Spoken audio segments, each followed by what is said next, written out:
जबड़ो आचार्य संत श्री आचार्य विद्यासागर मुनि महाराज की जय।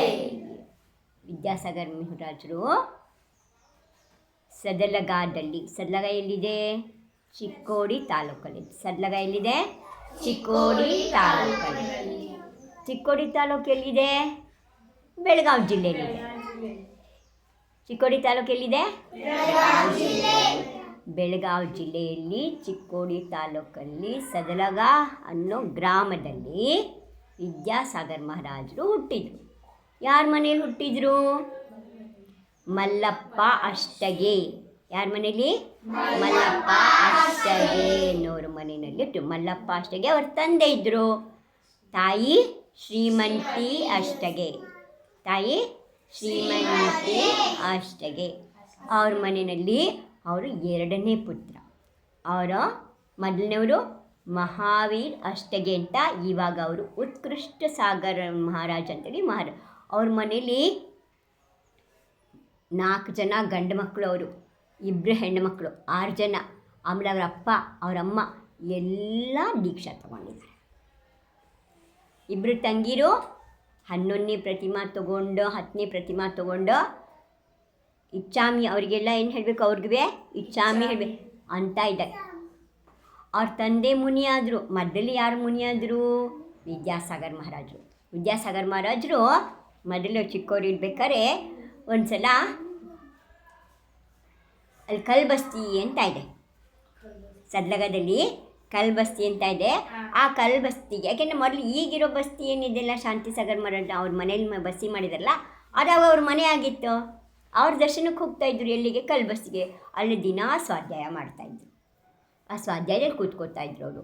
ಆಮೇಲೆ ಅವ್ರು ಯಾವಾಗ್ಲೂ ಒಂದು ಜೀವಕ್ಕೂ ಹಿಂಸೆ ಆಗಬಾರ್ದು ಆ ಥರ ವಿಚಾರ ಮಾಡ್ತಾಯಿದ್ರು ಚಿಕ್ಕದ್ರಿಂದಲೂ. ವಿದ್ಯಾಧರ ವಿದ್ಯಾಧರ ಅಂತ ಹೇಳ್ತು. ಅದಕ್ಕೆ ಏನು ಕಾರಣ ಅಂದರೆ ಅವ್ರು ಹುಟ್ಟುವಾಗಲೇ ಅವ್ರು ಹುಟ್ಟುವಾಗಲೇ ಕನಸಾಗಿತ್ತು ಶ್ರೀಮಂತಿಗೆ, ಅವರ ಅಮ್ಮನಿಗೆ. ಏನು ಕನಸು ಬಿದ್ದಿತ್ತು? ಕನಸಿನಲ್ಲಿ 2 ಚಾರಣ ವೃದ್ಧಿಧಾರಿ ಮುನಿಗಳಿಗೆ ಆಹಾರ ಕೊಡ್ತಿರೋದು.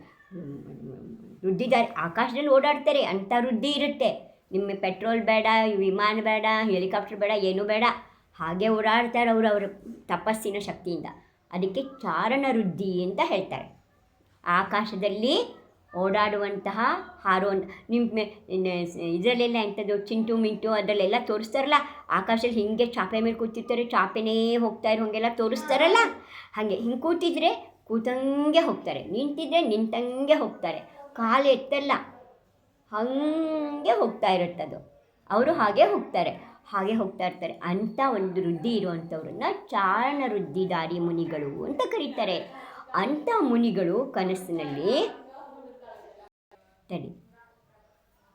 ವೃದ್ಧಿಧಾರಿ ಮುನಿಗಳು ಒಬ್ಬರೇ ಮಾತಾಜಿ, ಅವ್ರ ಅಮ್ಮ ಒಬ್ಬರೇ ಶ್ರೀಮಂತಿ ಅಷ್ಟಿಗೆ ಅಂತ. ಆದರೆ ಒಬ್ಬರು ಮಹಾವೀರಷ್ಟಿಗೆ ಮೊದಲು ಹುಟ್ಟಿದ್ರು, ಅವ್ರು ದೊಡ್ಡ ಮಗ ಇದ್ದರು. ವಿದ್ಯಾಸಾಗರ ಮಹಾರಾಜರು ಹುಟ್ಟೋದಕ್ಕೆ ಮುಂಚೆ ಅವರಿಗೆ ಕನಸು ಬಿದ್ದಿತ್ತು. ಕನಸಿನಲ್ಲಿ ಏನಾಗಿತ್ತು? ಚಾರಣ ವೃದ್ಧಿಧಾರಿ ಮುನಿಗಳು, 2 ಮುನಿಗಳು, ಒಬ್ಬರಲ್ಲ 2 ಮುನಿಗಳು ಆಕಾಶದಿಂದ ಇಳಿ ಬಂದರು. ಅವರಿಗೆ ಮಾತಾಜಿ ಏನು ಮಾಡಿರು? ವಿದ್ಯಾಸಾಗರ ಮಹಾರಾಜರ ಜೀವ ಅವ್ರ ತಾಯಿ ಹೊಟ್ಟೆಯಲ್ಲಿ ಬರೋಕ್ಕೆ ಮುಂಚೆ ಕನಸು ಬಿತ್ತು. ಕನಸಿನಲ್ಲಿ ಅವರು ಆ ಮುನಿಗಳಿಗೆ ಬಡ್ಗಾಹನ್ ಮಾಡಿ ಆಹಾರ ಕೊಟ್ಟ ಹಾಗೆ ಕನಸು ಬಿತ್ತು. ಆಯ್ತು, ಅದಾದಮೇಲೆ ಅವ್ರು ಗರ್ಭವತಿ ಆದಮೇಲೆ ಅವ್ರಿಗೆ ಎಂಥ ಆಸೆ ಆಯಿತು? ಅವ್ರಿಗೆ ಯಾವಾಗಲೂ ಮುನಿಗಳಿಗೆ ಆಹಾರ ಮಾಡಬೇಕು ಅನ್ನೋದೇ ಆಸೆ. ಯಾವಾಗಲೂ ಎಲ್ಲರೂ ಯಾರೇನೋ ಹೇಳ್ತಾರಲ್ಲ, ಹುಣಸೆಹಣ್ಣು ತಿನ್ನಬೇಕು ಅನಿಸುತ್ತೆ, ಮಣ್ಣು ತಿನ್ನಬೇಕು ಅನಿಸುತ್ತೆ, ಏನೇನೇನೇನೋ ಹೇಳ್ತಾರಲ್ಲ, ಆಸೆ ಆಗುತ್ತೆ ಅಂತ. ಆದರೆ ಮಹಾರಾಜರಿಗೆ ಎಂಥ ಆಸೆ ಆಗಿತ್ತು? ಶಾಂತಿಸಾಗರ ಮಹಾರಾಜರ ಅಮ್ಮಂಗೂ ಹಾಗೆ ಅಂತೆ. ಶಾಂತಿಸಾಗರ ಮಹಾರಾಜರು ಗರ್ಭದಲ್ಲಿ ಬಂದಾಗ ಅವ್ರಿಗೆ 1000 ದಳ ಇರುತ್ತಲ್ಲ ಕಮಲದ ಹೂವು, ಅಂಥ ಹೂವು ತಂದು ಪೂಜೆ ಮಾಡಬೇಕು ಅಂತ ಆಸೆ ಆಗಿತ್ತಂತೆ ಭಗವಂತನಿಗೆ. ಒಳ್ಳೆ ಜೀವ ಹೊಟ್ಟೆಯಲ್ಲಿ ಬರ್ತಿದೆ ಅಂದರೆ ತಾಯಿಗೆ ಅದ್ರ ಸೂಚನೆ ಸಿಗುತ್ತೆ. ಹೇಳ್ತಾರೆ, ಬೆಳಗಾಗೆದ್ದು ಇವ್ರ ಹತ್ರ ಹೇಳ್ತಾರೆ, ಹೀಗೆ ಕನಸು ಬಿತ್ತು ನನಗೆ, ನಾನು ಕನಸಲ್ಲಿ ಮುನಿಗಳಿಗೆ, ಇಬ್ಬರು ಮುನಿಗಳಿಗೆ ಆಹಾರ ಕೊಡ್ತಾ ಇದ್ದೆ, ಅವರು ಆಕಾಶದಿಂದ ಇಳಿದು ಬಂದಿದ್ರು ಅಂತೆಲ್ಲ. ಮಲ್ಲಪ್ಪ ಅಷ್ಟಿಗೆ ಭಾಳ ಸಂತೋಷ ಪಡ್ತಾರೆ.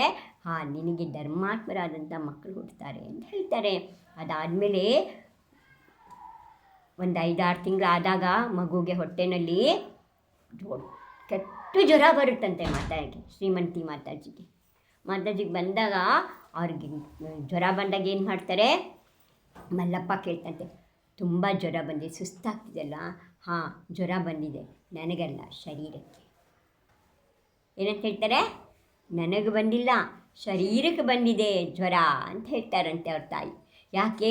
ಹೊಟ್ಟೆಲಿರೋ ಮಗು ವೇದ ವಿಜ್ಞಾನಿ ಇತ್ತು, ತಪಸ್ ಮಾಡುವಂಥ ಜೀವ, ವಿದ್ಯಾಸಾಗರ ಆಗೋ ಜೀವ ಇತ್ತು. ಅವ್ರು ಏನು ವಿಚಾರ ಮಾಡ್ತಿದ್ರು, ಆ ಮಗು ಪುಣ್ಯದಿಂದ ಅವರಲ್ಲೂ ಎಂಥ ಭಾವನೆ ಇತ್ತು. ಅವಾಗಲೇ ಮಗು ಕೂಸು ಹೊಟ್ಟೆ ಒಳಗಿರ್ಬೇಕಾರೆ, ನನಗೆ ಬಂದಿಲ್ಲ ಜ್ವರ, ಯಾರಿಗೆ ಬಂದಿದೆ? ಶರೀರಕ್ಕೆ ಬಂದಿದೆ. ಮೆಷಿನ್ ಕಾದಿದೆ, ಕರೆಂಟ್ ಕಾಯುತ್ತೇನಾ? ಚಾರ್ಜ್ಗೆ ಹಾಕಿದಾಗ ಮೆಷಿನ್ ಕಾಯುತ್ತೆ, ಕರೆಂಟ್ ಏನಾರ ಕಾಯುತ್ತಾ? ಇಲ್ಲ ಅಲ್ಲ. ಹಾಗೆಯೇ ಆತ್ಮಂಗೇನೂ ಆಗಲ್ಲ, ಏನೇನಾಗುತ್ತೆ ಅದೆಲ್ಲ ಶರೀರಕ್ಕೆ ಆಗುತ್ತೆ ಅಂತ ಹೇಳಿದರು. ಅಂಥ ಒಂದು ಜ್ಞಾನ ಇತ್ತು. ಆಮೇಲೆ ಅವ್ರಿಗೆ ಹುಟ್ಟಿದ್ರು ಅಕ್ಟೋಬರ್ 10ನೇ ತಾರೀಕು, ಆಶ್ವೀಜ ಮಾಸ ಪೌರ್ಣಮಿ, ಹುಣ್ಣಿಮೆ ದಿನ. ಎಂಥ ಹುಣ್ಣಿಮೆ ಅಂತ ಹೇಳ್ತಾರಪ್ಪ ಅದನ್ನು. ಆ ಹುಣ್ಣಿಮೆ ದಿನ ಹುಟ್ಟಿದ್ರು. ಆವತ್ತಿನ ದಿನ ಶರತ್ ಪೂರ್ಣಿಮಾ ಅಂತ ಹೇಳ್ತಾರೆ. ಅದಕ್ಕೆ ಏನಂತ ಹೇಳ್ತಾರೆ? ಶರದ್ ಪೂರ್ಣಿಮೆ ದಿನ, ಹುಣ್ಣಿಮೆಯ ದಿನ, ಆಶ್ವೀಜ ಮಾಸದ ಹುಣ್ಣಿಮೆ. ದಸರಾ ಆದಮೇಲೆ ಬರುತ್ತಲ್ಲ, ದಸರಾ ಹಬ್ಬ ಬರುತ್ತಲ್ಲ ಅಕ್ಟೋಬರಲ್ಲಿ, ಅದು ಆದ ತಕ್ಷಣ ಬರುತ್ತಲ್ಲ ಹುಣ್ಣಿಮೆ, ಆ ಹುಣ್ಣಿಮೆ ದಿನ ಹುಟ್ಟಿದ್ರು. ಅವ್ರಿಗೆ ವಿದ್ಯಾಧರ ಅಂತ ಹೆಸರು. ಯಾಕೆ ಹಾಗಿಟ್ರು ಅಂದರೆ, ಅಕ್ಕಿವಾಟ ಅಂತ ಒಂದು ಊರಿದೆ, ಅಲ್ಲೇ ಇದಕ್ಕೆ ಹೋಗ್ಬೇಕಾರೆ, ಇಲ್ಲಿ ಭೋಜಿಂದ ಮುಂದಕ್ಕೆ ಎಂಥ ಊರದು, ಆ ಊರ ಮಧ್ಯದಲ್ಲಿ ಬರುತ್ತೆ ಅಕ್ಕಿವಾಟ ಅಂತ. ಆ ಅಕ್ಕಿವಾಟದಲ್ಲಿ ಒಬ್ಬರು ಮಹಾರಾಜಿದ್ದು, ಯಾವಾಗ ಸುಮಾರು 400 ವರ್ಷಗಳ ಹಿಂದೆ. ಅವ್ರ ಹೆಸರು ವಿದ್ಯಾಸಾಗರ ಅಂತ. ಆವಾಗ ಮುಸಲ್ರ ಔರಂಗಜೇಬನ ಕಾಲ ಏನೋ ಇತ್ತು. ಆ ಕಾಲ ಅವರೆಲ್ಲ ಇದು ಮಾಡಿ ಅಂತೆ, ನಿಮ್ಮ ಧರ್ಮದ್ದು ಇದನ್ನು ತೋರಿಸ್ಬೇಕು, ಶಕ್ತಿನ. ಹಾಗೆ ತೋರಿಸ್ಲಿಲ್ಲ ಅಂದರೆ ನಿಮ್ಮ ಧರ್ಮ ಬಿಟ್ಟು ಮುಸಲ್ರಾಗಬೇಕು ನೀವೆಲ್ಲ ಅಂತ ಹೇಳಿದ್ರಂತೆ. ಆವಾಗ ಒಂದಿದ್ದನ್ನು ನಮ್ಮ ಗುರುಗಳು ದಕ್ಷಿಣ ಭಾರತದಲ್ಲಿದ್ದಾರೆ, ನಮ್ಗೆ 6 ತಿಂಗಳು ಟೈಮ್ ಕೊಡ್ರಿ, ನಾವು ಹೋಗಿ ಅವ್ರಿಗೆ ಕರ್ಕೊಂಬರ್ತೀವಿ. ಯಾಕೆಂದರೆ ದಕ್ಷಿಣ ಭಾರತಕ್ಕೆ ಬಂದು ಆವತ್ತಿನ ಕಾಲದಲ್ಲಿ ಇವತ್ತು ಹಾಗೆ ಸೂಪರ್ ಫಾಸ್ಟ್ ಟ್ರೈನ್ಗಳೆಲ್ಲ ಇರಲಿಲ್ಲ, ಓಡ್ ಕರ್ಕೊಂಡು. ಅದು ಮಹಾರಾಜಿಗೆ ನಡೆಸ್ಕೊಂಡು ಹೋಗಬೇಕಲ್ಲ. ಮಹಾರಾಜಿ ಅವರೇನು ಸೂಪರ್ ಫಾಸ್ಟ್ ಟ್ರೈನಲ್ಲಿ ಬರ್ಬೋದು. ಬಂದ ಮೇಲೆ ಮಹಾರಾಜಿ ಕರ್ಕೊಂಡು ಹೋಗಿ ಟ್ರೈನಲ್ಲಿ ಏನು ಬರಲ್ಲ, ಮಹಾರಾಜಿ ನಡ್ಕೊಂಡು ಬರಬೇಕು. ಆಯಿತು, ಬಂದರು. ಅವರನ್ನು ಅಲ್ಲಿನ ಸೇಟ್ಗಳು ಒಂದಷ್ಟು ಜನ ಬಂದರು. ಮಹಾರಾಜಿ ವಿದ್ಯಾಸಾಗರ ಹತ್ರ ಕೇಳಿಕೊಂಡ್ರು, ಮಹಾರಾಜಿ ನಮಗೆ ಪರಿಸ್ಥಿತಿ ಹಿಂಗಾಗ್ಬಿಟ್ಟಿದೆ, ನಮ್ಮ ರಾಜ ಏನಿದ್ದಾನೆ ಅವನು ಮುಸ್ಲಿಮನಿದ್ದಾನೆ, ಅವನು ನಮ್ಮ ಧರ್ಮದ ಇದನ್ನು ಕಥೆನ ಶ್ರೇಷ್ಠತೆಯನ್ನು ಹೇಳಬೇಕು, ನಮ್ಮ ಧರ್ಮ ಯಾತಕ್ಕೆ ಶ್ರೇಷ್ಠ ಹೇಗೆ ಅಂತೇಳಿ ಇದು ಮಾಡಬೇಕು. ಹೇಳಲಿಲ್ಲ ಅಂತಂದರೆ ನಾವೆಲ್ಲ ಮುಸಲ್ರಾಗಬೇಕು. ಹೀಗಾಗಿದೆ, ಇಷ್ಟನೇ ತಾರೀಕನ್ನು ಇಷ್ಟನೇ ದಿನ ಅಲ್ಲಿರಬೇಕು ಅಂತ ಹೇಳಿದ್ದಾರೆ ಅಂತ ಹೇಳ್ತಾರೆ. ಆಯಿತು ಇರಿ ಅಂಥೇಳಿ ಚಾತುರ್ಮಾಸ ಪೂರ 4 ತಿಂಗಳು ಇಲ್ಲೇ ಇರಿಸ್ಕೊಂಡ್ಬಿಟ್ರು ಸೇಠ್ಜಿಗಳನ್ನು. ನಾಳೆ ಅಂದ್ಕೊಂಡು ಆಯಿತು, ಮುಗೀತು. ರಾತ್ರಿ ಇನ್ನು ನಾಳೆ ಅಲ್ಲಿರಬೇಕಲ್ಲ ಡೆಲ್ಲಿನಲ್ಲಿ. ಇಲ್ದಲೇ ಇದ್ದರೆ ಏನು ಮಾಡ್ತಾನೆ ರಾಜ? ಎಲ್ಲ ಜೈನರನ್ನು ಮುಸಲ್ರನ್ನಾಗಿ ಮಾಡಿಬಿಡ್ತಾನೆ, ಧರ್ಮ ಬದಲಾವಣೆ ಮಾಡಿಬಿಡ್ತಾನೆ. ಅದಕ್ಕೆ ಯೋಚನೆ ಮಾಡಿ, ಮಹಾರಾಜಿ ಏನು ಮಾಡ, ನಾವೆಲ್ಲ ಹಾಳಾಗಿ ಹೋಗ್ಬಿಟ್ವಿ ಮಹಾರಾಜಿ, ನಾವು ಏನೂ ಮಾಡೋಕ್ಕಾಗಲ್ಲ, ನಾಳೆ ಹೋಗಬೇಕು. ಇಲ್ಲಿಂದ ನೀವು ನಡ್ಕೊಂಡು ಬರೋರು, ನೀವು ಅಲ್ಲಿವರೆಗೂ ಹೇಗೆ ಬರ್ತೀರಾ? ನಾವು ನಾಶ ಆದ್ವಿ, ಅಲ್ಲಿರೋರೆಲ್ಲರೂ ನಾಳೆ ಮುಸಲ್ರನ್ನು ಮಾಡಿಬಿಡ್ತಾನೆ ಅವನು ರಾಜ. ಆವಾಗ ಒಂದು ಗೆರೆ ಹಾಕಿರಂತೆ. ಗೆರೆ ಹಾಕಿ ಅವ್ರು ಕೂತಿದ್ರಲ್ಲ, ಒಂದು ಕಲ್ಲ ಮೇಲೆ ಕೂತ್ಕೊಂಡು ತಪಾಸ್ ಮಾಡ್ತಿದ್ರಲ್ಲ, ಆ ಸುತ್ತ ಇಷ್ಟೊಳಗೆ ಕೂತ್ಕೊಳ್ಳಿ ಅಂತ ಹೇಳಿರಂತೆ. ಅವ್ರು ಕೂತು ತೂಕಡಿಸಿರೋರು. ಬೆಳಗ್ಗೆ ಸಾಮಾಯಿಕ ಟೈಮ 3 ಗಂಟೆಗೆ ಮಹಾರಾಜಿ ಹೇಳ್ತಾರೆ. ಆವಾಗ ಏನಾಯಿತು, ಅವ್ರು ಕೂತಿದ್ದ ಜಾಗ ಮಣ್ಣಿನ ಸಮೇತ, ಕಲ್ಲು ಸಮೇತ, ಬೆಳಗ್ಗೆ ಇವ್ರು ಕಣ್ಣು ಬಿಟ್ಟು ನೋಡ್ತಾರೆ, ಡೆಲ್ಲಿ ಇದರಲ್ಲಿ ಇದ್ರಂತೆ. ಎಲ್ಲಿದ್ದರು? ಡೆಲ್ಲಿ ಗಾರ್ಡನ್ನಲ್ಲಿದೆ. ಇದು ರೆಡ್ ಫೋರ್ಟ್ ಅಂತ ಹೇಳ್ತಾರಲ್ಲ, ಲಾಲ್ ಕಿಲಾ. ಹಾಂ, ಅದ್ರ ಮುಂದೆ ಒಂದು ದೇವಸ್ಥಾನ ಮಂದಿರ ಇದೆ. ಅದ್ರ ಹತ್ರ ಇದ್ದಂತೆ ಮಣ್ಣು ಸಮೇತ, ಕಲ್ಲು ಸಮೇತ ಮಹಾರಾಜಿ ಅವರಷ್ಟು ಜನ ಸೆಟ್ ಎಲ್ಲ ಸಮೇತ ಆ ವಿದ್ಯಾಸಾಗರ ಮಹಾರಾಜರು ಅಲ್ಲಿಗೆ ಹೋಗಿದ್ರಂತೆ. ಬೆಳಗ್ಗೆ ಇವ್ರಿಗೆಲ್ಲ ನಿದ್ದೆ ಹತ್ತಿತ್ತು. ಇವ್ರು ಧ್ಯಾನ ಮುಗಿಸಿ ಕಂಡುಬಿಡು ಬೆಳಗ್ಗೆ ನೋಡ್ತಾರೆ, ಕಣ್ಣು ಬಿಟ್ಟಾಗ ಎಲ್ಲಿದ್ರು ಎಲ್ಲ ಡೆಲ್ಲಿ. ವಿಹಾರ ಮಾಡಿಸೋದಿಲ್ಲ, ನಡೆಯೋದಿಲ್ಲ, ಚೌಕ ಇಲ್ಲ. ಎಷ್ಟೊಂದು ಕಷ್ಟ ವಿಹಾರ ಮಾಡಿಸ್ಕೊಂಡು ಹೋಗಬೇಕು ಇಲ್ಲಿಂದ ಡೆಲ್ಲಿಗೆ. ಅಂದರೆ ಹತ್ತಿರ ಇದೆ ಕರ್ನಾಟಕದಿಂದ ಡೆಲ್ಲಿ, ಎಷ್ಟು ದಿನ ಬೇಕಾಗ್ಬೋದು. ಆದ್ರೆ ಅವ್ರು ಏನು ಮಾಡಿದರು, ಇವ್ರು ಬೆಳಕರಿಯ ಹೊತ್ತಿಗೆ ಎಲ್ಲಿದ್ದರು, ಕೊಲ್ಲು ಸಹಿತ ಆ ಗೆರೆ ಹಾಕಿದ್ರಲ್ಲ, ಆ ಗೆರೆ ಒಳಗೆ ಕೂತ್ಕೊಳ್ಳಿ ಅಂಥೇಳಿ. ಅಂಥ ಒಂದು ಶಕ್ತಿ ಇತ್ತು ಯಾರಿಗೆ, ವಿದ್ಯಾಸಾಗರ. ಅವ್ರು ಯಾವಾಗ್ಲೂ ಅಲ್ಲಿಗೆ ದರ್ಶನಕ್ಕೆ ಹೋಗ್ತಾಯಿದ್ರು. ಅವ್ರು ಗರ್ಭಿಣಿ ಇರಬೇಕಾದ್ರೂ ಹೋಗಿ ದರ್ಶನ ಮಾಡ್ಕೊಂಬಂದಿದ್ರು. ಆಮೇಲೂ ಮಗು ಹುಟ್ಟಿದ ಮೇಲೆ ಹೋಗಿ ದರ್ಶನ ಮಾಡ್ಕೊಂಡು ಆ ನೆನಪಿಗೆ ಅವ್ರೇನು ಮಾಡಿದರು, ವಿದ್ಯಾಧರ ಅಂತ ಹೆಸರಿಟ್ರು. ಏನಂತ ಹೆಸರಿಟ್ರು, ವಿದ್ಯಾಧರ. ಹೀಗೆ ಆಟ ಆಡಿಕೊಂಡು ಅವರು ಬೇಟ್ಕಿಹಳ ಅಂತ ಇದೆ, ಅಲ್ಲಿತ್ತು ಶಾಲೆ. ಆವಾಗ ಈಗ ಸದ್ಲಗಾದಲ್ಲಿದ್ದೆ, ಅಲ್ಲಿರಲ್ಲ. 5 ಕಿಲೋಮೀಟ್ರ್ ಹೋಗಬೇಕಿತ್ತು ಅವರು ಶಾಲೆಗೆ. ಹೋಗ್ತಾಯಿದ್ರು, ಸೈಕಲಲ್ಲಿ ಹೋಗಿ ಬರ್ತಾಯಿದ್ರು. ಒಂದು ದಿನ ಕಣ್ಣೊಳಗೆ ಒಂದು ದಿನ ಏನಾಯಿತು, ಅಲ್ಲಿ ಒಂದು ಗುಂಫಾ ಬಸ್ತಿ ಅಂತ ಇದೆ ಸದ್ಲಗಾದಲ್ಲಿ. ನಿಮ್ಮನ್ನು ಒಂದು ಸಲ ಕರ್ಕೊಂಡು ಹೋಗ್ತೀನಿ, ನೀವೆಲ್ಲ ಇದು ಮಾಡ್ಕೊಂಡ್ರಿಂದ ದಸರಾ ರಜದಲ್ಲಿ ಯಾವಾಗಲಾರು ಒಂದು ಸಲ ಹೋಗಿ ಬರೋಣ ಸದ್ಲಗಾಗೆ. ಬಸ್ಸಿಗೆ ಬರೋಣ, ಏನಂತೀಗ? ಇವ್ರು ಯಾರು ಗಾಡಿ ಮಾಡ್ಕೊಡೋದು ಬೇಡ, 2.5 ತಾಸು ಆಗುತ್ತೆ ಹೋಗೋಕ್ಕೆ. ಮೊದಲೇ ಹೇಳಿರ್ತೀನಿ ನಿಮಗೆಲ್ಲ ನಾಷ್ಟಾಗಿ ಇಷ್ಟೆಲ್ಲ ರೆಡಿ ಮಾಡ್ತಾರೆ. ಬೆಳಿಗ್ಗೆ ಬೇಗ ಹೊರಟುಬಿಡೋಣ, ಇದು ಮಾಡಿ ಎಲ್ಲ ದರ್ಶನ ಮಾಡ್ಕೊಂಡು ಅಲ್ಲಿ ಒಂದು ಆಟೋ ಮಾಡ್ಕೊಂಡು ಅಲ್ಲೆಲ್ಲ ದರ್ಶನ ಮಾಡಿರಾಯ್ತು. ಆಯಿತಾ? ಹಾಗೆ ಆ ಗುಂಫಾ ಬಸ್ತಿನಲ್ಲಿ ಆವಾಗ ಮಹಾಬಲ ಮಹಾರಾಜರು ಅಂತ ಒಬ್ಬರು ಮಹಾರಾಜಿದ್ದು. ಗುಂಫಾ ಅಂತಂದರೆ ಮಹಾರಾಜ ಇರೋಕ್ಕೆ ಮಾಡಿದ ಕೋಲಿ. ಅದು ಸ್ವಲ್ಪ ಗಿಡ್ಡಿರುತ್ತೆ, ಬಾಗಿಲು ಗಿಡ್ಡಿರುತ್ತೆ. ರೂಮ್ ದೊಡ್ಡದು ಹೆಂಗಿರುತ್ತೆ ಹಾಗೆ ಇರುತ್ತೆ. ಬಾಗಿಲಿನಿಂದ ಈಗಲೂ ಆ ಗಿಡ್ಡವಾಗ ಹಾಗೆ ಇದೆ ಆ ರೂಮಿಂದು. ಅಲ್ಲಿ ಕೂತ್ಕೊಂಡಿದ್ರು. ವಿದ್ಯಾಧರ ಇದ್ರಲ್ಲ, ಅವರು ಎಲ್ಲ ದೋಸ್ತರ ಜೊತೆ ಚಿನ್ನಿ ದಾಂಡು ಆಡ್ತಾಯಿದ್ರು. ಚಿನ್ನಿ ದಾಂಡು ಇಷ್ಟೇ ಶುದ್ಧ ಇರುತ್ತೆ, ಕೋಲಲ್ಲಿ ಬಡಿತೀರಲ್ಲ, ಏನಂತೀರಿ ಅದಕ್ಕೆ ನೀವಿಲ್ಲಿ? ದಾಂಡ್ಯ. ಅದನ್ನು ಆಡ್ತಾಯಿದ್ರು. ಆ ಚಿನ್ನಿ ಚಿಕ್ಕದಿರುತ್ತಲ್ಲ ಕಟ್ಟಿಗೆ, ಅದು ಹೋಗಿ ಮಹಾರಾಜರು ಮುಂದೆ ಬಿದ್ದು ಬಿಡ್ತಾವೆ. ಗುಂಫಾ ಒಳಗೆ ಬಾಗಿಲು ತಿಕ್ಕೊಂಡು ಕೂತಿದ್ರ, ಅಲ್ಲಿ ಬಿದ್ದು ಬಿಡ್ತು. ಮತ್ತು ಯಾರೂ ಹೋಗೋಕ್ಕೆ ಧೈರ್ಯ ಮಾಡಲಿಲ್ಲ. ಆವಾಗ ವಿದ್ಯಾಸಾಗರ ಮಹಾರಾಜರು ಮೆಲ್ಲಿಗೆ ಹೋಗಿ ಅವ್ರು ಕಣ್ಣು ಮುಚ್ಕೊಂಡು ಕೂತಿದ್ರ. ಮೆಲ್ಲಿಗೆ ಅದನ್ನು ತಗೊಂಬರೋಕ್ಕೆ ಅಂತ ಹೋಗಿ ಹಿಂಗೆ ಕೈ ಹಾಕಿ ಎತ್ಕೊಳ್ಳೋಕ್ಕೆ ಅಂತ ಹೋದ್ರು. ಏಯ್ ಕೂತ್ಕೊಳ್ಳಿ ಅಂದರು ಮಹಾರಾಜ್. ಏನಂದ? ಕೂತ್ಕೊಳ್ಳಿ ಅಂದ. ಕುಂದ, ಯಾರು ನಿನ್ನ ಹೆಸರೇನ? ವಿದ್ಯಾಧರ ಅಷ್ಟಿಗೆ. ಯಾರ ಮಗ? ಮಲ್ಲಪ್ಪ ಅಷ್ಟಿಗೆ ಮಗ. ಏನು ಬರೀ ಆಟನೇ ಆಡ್ತೀಯ, ನಾ ಏನಾರು ಅಭ್ಯಾಸ ಮಾಡ್ತೀಯ? ಯಾಕೆ 6ನೇ ಕ್ಲಾಸ್ ಓದ್ತೀನಿ ಏನೋ ಹೇಳಿದ್ರು ಅವರು. ಆಮೇಲೆ ಮುಂದಿನ ವಾರ ಇಲ್ಲಿಗೆ ಆಟಕ್ಕೆ ಬರೋ ಹೊತ್ತಿಗೆ ಭಕ್ತಾಮರ ಕಲ್ತ್ಕೊಂಬರ್ಬೇಕು. ಏನು ಹೇಳಿದ್ದು? ಭಕ್ತಾಮರ ಕಲ್ತ್ಕೊಂಬರ್ಬೇಕು. ನಿಜವಾಗ್ಲೂ ಕಲ್ತ್ಕೊಂಬಂದ್ರಂಥವ್ರು. ಮುಂದಿನ ವಾರ ಆಟಕ್ಕೆ ಹೋಗೋಕ್ಕೆ ಮುಂಚೆ ಅವ್ರ ಹತ್ರ ಹೋಗಿ ಅದೇ ಫಸ್ಟ್ ಅವ್ರ ಸ್ವಾಧ್ಯಾಯ ಪ್ರಾರಂಭ. ಆಮೇಲೆ 6ನೇ ಎತ್ತೆ ಇರಬೇಕಾರೇನೆ, ಇನ್ನೂ 6ನೇ ಎತ್ತಿಲ್ಲ, 9 ವರ್ಷ ಇರಬೇಕಾರೆ. 9 ವರ್ಷ ಅಂದರೆ 4ನೇ ಕ್ಲಾಸ್ ಇರ್ಬೋದು, 3-4ನೇ ಕ್ಲಾಸ್. ಆವಾಗಲೇ ಶೇಡ್ಬಾಳ ಅಂತಿದೆಯಲ್ಲ, ಕೇಳಿದಿರಿ? ಶೇಡ್ಬಾಳ ಅಂತ ಅಲ್ಲಿಗೆ ಶಾಂತಿಸಾಗರ್ ಮಹಾರಾಜರು ಬಂದಿದ್ರಂತೆ. ಅವ್ರ ಪ್ರವಚನ ಕೇಳೋಕ್ಕೆ ಮಲ್ಲಪ್ಪ ಅಷ್ಟಿಗೆ ಅವರು ಎಲ್ಲ ತಮ್ಮ ಕುಟುಂಬದವ್ರನ್ನೆಲ್ಲ ಕರ್ಕೊಂಡು ಹೋಗಿದ್ರು. ಅಲ್ಲಿಗೆ ಹೋಗಿದ್ರು. ಅಲ್ಲಿ ಹೋಗಿದ್ರು. ಪ್ರವಚನದಲ್ಲಿ ಶಾಂತಿಸಾಗರ್ ಮಹಾರಾಜ್ ಪ್ರವಚನ ಕೇಳಿ ಅವತ್ತೇ ಅವರಿಗೆ ಮನೆ ಬಿಟ್ಟು ಹೋಗಬೇಕು, ಮುನಿಗಳ ಜೊತೆ ಇರಬೇಕು, ದೀಕ್ಷಾ ತಗೋಬೇಕು. ಆದರೆ 9 ವರ್ಷದ ಹುಡುಗಂಗೆ ಯಾರು ದೀಕ್ಷಾ ಕೊಡ್ತಾರೇನು? ಯಾರು ಸಂಘದಾಗ ಇಟ್ಕೋತಾರೆ 9 ವರ್ಷದ ಹುಡುಗನ? ಯಾರು ಇಲ್ಲ. ಅದಕ್ಕೆ ಗಪ್ಪ ಮನೆಗೆ ಬಂದ. ಅವಾಗಿಂದ ಶಾಂತಿದಂತೆ 9ನೇ ಕ್ಲಾಸ್ವರೆಗೂ ಓದಿರು. ಅಲ್ಲಿಂದ ಮುಂದಕ್ಕೆ ಅವ್ರಿಗೆ ಓದೋಕ್ಕೆ ಮನಸ್ಸಾಗಲಿಲ್ಲ, ಓದಲಿಲ್ಲ. 9ನೇ ಕ್ಲಾಸ್ವರೆಗೂ ಓದಿರು. ಆಮೇಲೆ ಒಂದು 4 ವರ್ಷ ಇದು ಮಾಡ್ಕೊಂಡಿದ್ರು. ಮತ್ತಲ್ಲಿ ಬೋರ್ಗಾವಲ್ಲಿ ಒಂದು ಇದ್ದಿದೆ, ನಸಿಯಾ ಅಂತ ಇದೆ, ಅಲ್ಲಿ ಮಹಾರಾಜ ಇದ್ದಂತೆ. ಅವ್ರದ್ದು ಸಮಾಧಿ ಮಾಡಿಸಿ ಪ್ರತಿದಿನ ಹೋಗಿ ಅವ್ರು ವೈಯಾವೃತ್ಯ ಮಾಡಿ ಬರೋರಂತೆ. ಕೈಕಾಲು ಒತ್ತೋದು, ಗಾಡಿ ಕರ್ಕೊಂಡು ಹೋಗೋದು, ಅವ್ರ ಸೇವೆ ಎಲ್ಲ ಮಾಡಿ ಬರ್ತಿದ್ದಂತೆ. ಅದಾಗ್ತಿತ್ತು. ಆಮೇಲೆ 19ನೇ ವಯಸ್ಸಿನಲ್ಲಿ, 18 ವಯಸ್ಸಲ್ಲಿ ಅವ್ರ ಜೊತೆ ಒಬ್ಬರು ಮಾರುತಿ ಅಂತ ಗೆಳೆಯ ಇದ್ದರು, ಬೇರೆ ಜಾತಿಯವರು. ಅಗಸ ಜಾತಿ, ಬಟ್ಟೆ ಒಗಿತಾರಲ್ಲ, ಅಗಸರು ಅಂತಾರಲ್ಲ, ಆ ಜಾತಿಯವರು ಒಬ್ಬರು ಮಾರುತಿ ಅಂತ ಅಂದಿಲ್ಲ. ಒಂದಿನ ಅವರು ಹೊರಗಡೆ, ಊರ ಹೊರಗಡೆ ಅಲ್ಲಿ ದೂದ್ ಗಂಗಾ ಅಂತ ಹೇಳಿ ಒಂದು ನದಿ ಹರಿಯುತ್ತೆ. ಆ ನದಿ ದಂಡೆ ಮೇಲೆ ಕೂತ್ಕೊಂಡಿದ್ದಂತೆ ಒಂದು ಕಲ್ಲ ಮೇಲೆ ಅವ್ರು ಹೇಳಿರಂತೆ, ನಾನು ನಿನ್ನ ಮನೆ ಬಿಟ್ಟು ಹೋಗ್ತೀನಿ. ಎಲ್ಲಿಗೆ ಹೋಗವ ನೀನು ದೋಸ್ತ್ ಕೇಳಿರೋ?